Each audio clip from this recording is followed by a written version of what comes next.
नमस्कार दोस्तों। कभी कभी यूं ही बेवजह किसी बात को लेकर हमारे मन में फिजूल तरह तरह के सवाल उठने लगते हैं। अगर कभी कोई हमें कुछ बात कह देता है तो वह बात हमारे मन में बार बार घूमते रहती है और उस बात को लेकर हम अक्सर बहुत तनाव में आ जाते हैं और इस वजह से हमारी सेहत पर इसका बहुत बुरा असर पड़ता है। तो इस बेवजह उठ रहे सवालों को कैसे हम शांत कर सकते हैं, बेचैनी को कैसे शांत कर सकते हैं और हम इस तनाव से बाहर कैसे निकल सकते हैं। इस कहानी में मैं आपको गौतम बुद्ध की ऐसी 4 आदतों के बारे में बताने वाला हूं जिससे आप अपने जीवन में अपना कर उस तनाव से बाहर निकल जाएंगे और अच्छे कामों में अपना जीवन व्यतीत कर एक अच्छी जिंदगी जी सकते हैं। यहाँ पर बताई गई यह 4 आदतें आपकी पूरी जिंदगी को बदल सकती हैं।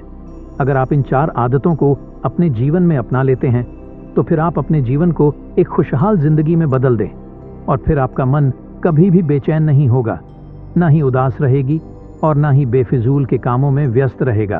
तो आइए इस कहानी को शुरू करते हैं। एक बार एक बौद्ध भिक्षु किसी पेड़ के नीचे ध्यान कर रहा था। तभी एक राजकुमार उस भिक्षु के पास आता है और उनसे कहता है, हे महोदय, आप हमेशा कहते रहते हैं कि ध्यान करो, लेकिन मेरे लिए ध्यान करना तो दूर की बात है।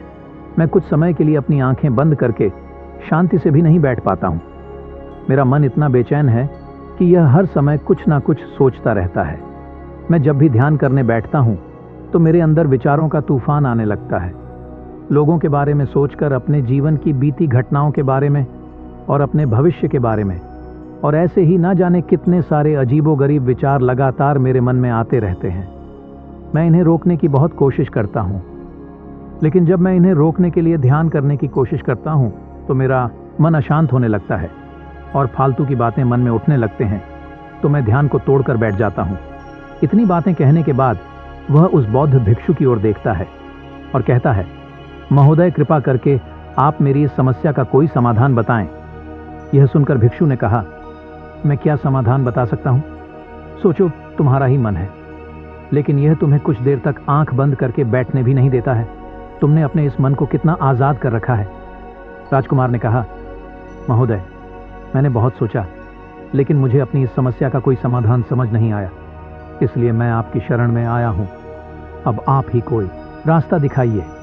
भिक्षु ने कुछ देर तक राजकुमार के चेहरे की तरफ बड़े ध्यान से देखा और फिर कहा, ठीक है, मैं तुम्हें अपने स्वामी गौतम बुद्ध की बताई गई 4 आदत के बारे में बताऊंगा।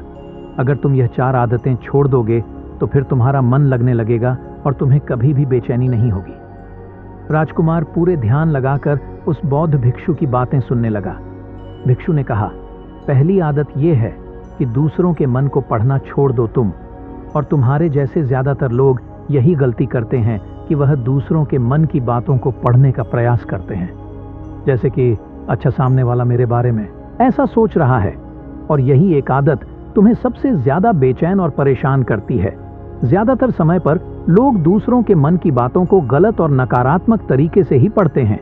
जैसे कि लोग अक्सर सोचते हैं कि दूसरे लोग उनकी तरक्की से जलते हैं, उसे नीचा दिखाना चाहते हैं, उसे पसंद नहीं करते, उसकी मदद नहीं करना चाहते, और ऐसी ही न जाने कितनी सारी नकारात्मक बातें यह लोग दूसरों के प्रति अपने अंदर बैठा लेते हैं। फिर उनके बारे में ही सोचते रहते हैं, उनसे बदला लेने के तरीके सोचते रहते हैं, उन्हें नीचा दिखाने के मौके ढूंढते रहते हैं, और दूसरों के प्रति यही नकारात्मक सोच इन्हें दुखी करती है और फिर यह लोग बेचैनी महसूस करते हैं। इसलिए दूसरे लोग क्या सोच रहे हैं इसका अनुमान लगाना बंद करो। दूसरे लोगों के मन के विचारों को पढ़ने की कोशिश करना बंद करो। अगर पढ़ना ही है तो खुद के विचारों को पढ़ना शुरू करो कि तुम्हारे अंदर क्या चल रहा है। कहीं तुम नकारात्मक सोच, शिकायत या बुराई करने जैसी आदतों के शिकार तो नहीं हो रहे हो। फिर बौद्ध भिक्षु ने कहा, दूसरी आदत ये सोचना कि अगर असफल हो गए तो लोग क्या कहेंगे। कहीं लोग मुझ पर हंसें तो नहीं। जो हंस रहा है उसे हंसने दो। लोगों के असफलता पर हंसना तो लोगों का धर्म है, क्योंकि अगर तुम सफल हो जाते तो यही वह लोग हैं जो तुम्हारी तारीफ करते, तुम्हें सम्मान देते, तुम पर गर्व करते। अगर तुम अपनी सफल होने पर दूसरों से तारीफ की उम्मीद करते हो तो अपनी असफलता पर उनके हंसने से तुम्हें दुखी नहीं होना चाहिए। और समस्या ही यही है कि हम इंसान असफलता को बुरा मानते हैं, जबकि असफल होना सफल होने से भी ज्यादा जरूरी है। क्योंकि बिना असफल हुए सफल इंसान के अंदर घमंड और दूसरों को खुद से छोटा समझने की भावना पैदा करती है, जबकि असफलता हमें विनम्र रहना, धैर्य रखना और लगातार प्रयास करना सिखाती है। इसलिए असफलता को बुरा मत समझो, और अगर तुम्हारे काम में असफल होने की संभावना नहीं है तो इसका अर्थ है कि तुमने अपना लक्ष्य अपनी क्षमताओं से छोटा बनाया है। और अगर लोग तुम पर हंस नहीं रहे, तुम्हें ताने नहीं मार रहे हैं, तुम्हारी बुराई नहीं कर रहे हैं, तो इसका मतलब तुम अंदर से मरे हुए हो। तुम अपने मानसिक सीमाओं से बाहर जाकर कुछ नया करने का प्रयास नहीं कर रहे हो, क्योंकि असफल भी वही होता है जो कुछ नया करने का प्रयास करता है। और एक बात हमेशा याद रखना, अगर तुम्हारे अंदर असफल होने का साहस नहीं है तो तुम कभी भी कोई भी बड़ा लक्ष्य हासिल नहीं कर पाओगे जो तुम करना चाहते हो। इसलिए असफल होने और लोगों के हंसने से डरना बंद कर दो। बौद्ध भिक्षु ने आगे कहा कि तीसरी आदत यह है कि बेवजह समय को बर्बाद करना छोड़ दो। लोगों को लगता है कि वह समय को काट रहे हैं, लेकिन असल में समय हर बार उन्हें काट रहा है। लोगों के द्वारा समय को व्यर्थ के कामों में बर्बाद करने का केवल एक ही कारण है, और वह यह है कि उन्हें लगता है कि उनके पास बहुत समय है, जबकि सच्चाई यह नहीं है, क्योंकि उनसे पहले वाले लोगों को भी यही लगता था कि उनके पास बहुत समय है, लेकिन उन्हें पता नहीं चल पाया कि कब समय बीत गया और उनका बुलावा आ गया। और जब तक उन्हें अपनी गलती का एहसास हुआ, तब तक समय उनके हाथ से निकल चुका था। बस पश्चाताप रह गया था कि सारा जीवन व्यर्थ के कामों में बर्बाद कर दिया, और फिर इस दुनिया से बिना खुद को जाने बिना इस जीवन की सच्चाई को समझे वह चले गए। इसलिए जब तक यह जीवन है, इसे अच्छे कामों में लगाओ, खुद को जानने में, दूसरों की मदद करने में, लोगों को सही राह दिखाने में, मानवता के कल्याण में। और दूसरी बात, समय को बर्बाद करने से आज तक किसी को खुशी नहीं मिली है। हालांकि समय काटने से तुम्हें क्षण भर की खुशी तो महसूस हो सकती है, लेकिन जब तुम्हें होश आता है और तुम देखते हो कि कितना सारा समय बर्बाद किया जा चुका है, तब तुम्हें खुद पर क्रोध आता है और तुम पश्चाताप के भाव से भर जाते हो। और फिर यही पश्चाताप का भाव तुम्हारे अंदर तनाव पैदा करता है और तुम बेचैन हो जाते हो और लगातार अपनी उस गलती के बारे में सोचते रहते हो। फिर तुम्हारा किसी भी काम में मन नहीं लगता और तुम उदास रहने लगते हो, और यह चक्र लगातार चलता रहता है जिसकी शुरुआत हुई थी समय को काटने से। इसलिए समय को काटना बंद करो और वह करना शुरू करो जो जरूरी है।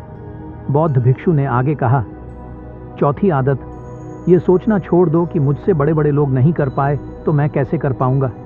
असल में दूसरों से खुद की किसी भी चीज में तुलना करना ही व्यर्थ है, और यह तुलना करना ही हमें हानि पहुंचती है।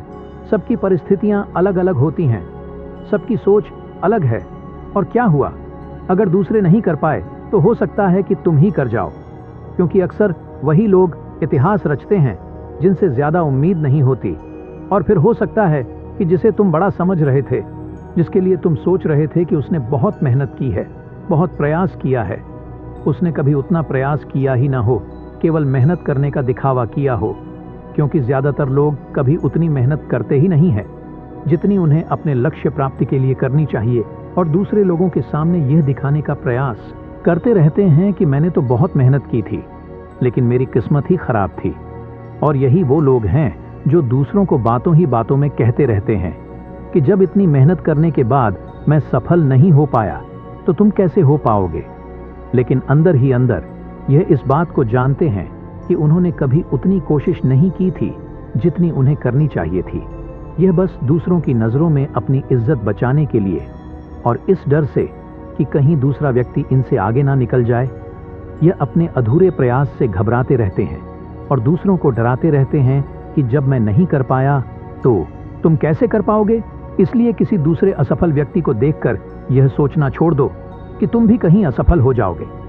तुम बस अपना सर्वश्रेष्ठ प्रयास करो और बाकी सब समय पर छोड़ दो। भिक्षु ने आगे कहा, अगर तुमने यह 4 आदतें छोड़ दी तो तुम्हारा मन एकदम शांत हो जाएगा, और फिर तुम जहां चाहो वहां अपना मन लगा सकते हो।